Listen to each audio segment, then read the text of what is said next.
de 2 mètres et parfois 2 fois plus large que d'habitude, l'Aube a pris ses aises à Baillel.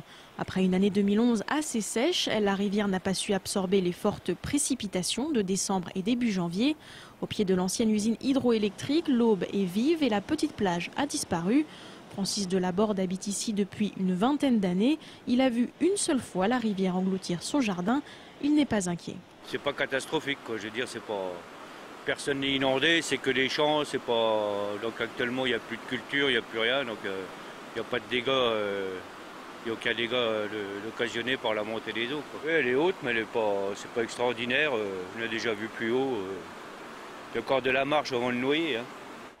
Seuls inconvénients, les déchets répandus par la rivière et le tout à l'égout, trop plein dans certains quartiers.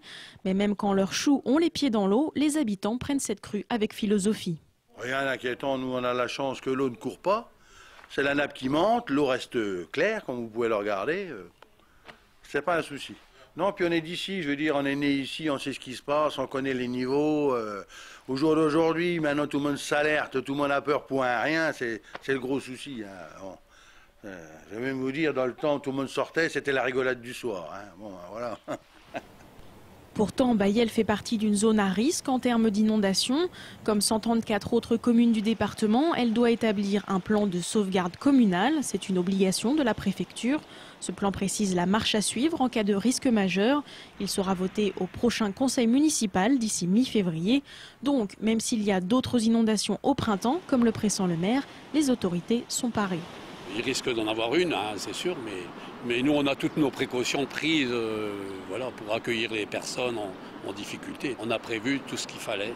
Il y aura, pour prévenir les gens, il y aura la sirène, des porte-voix, il y a des personnes désignées pour prévenir les gens. Là on est vraiment, pas à 100%, mais non, on ne sera pas pris au dépourvu.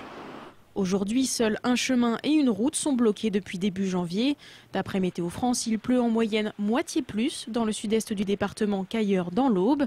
Mais aujourd'hui, comme partout, la décrue est amorcée. Les risques sont donc amoindris et l'indice de vigilance est repassé au vert.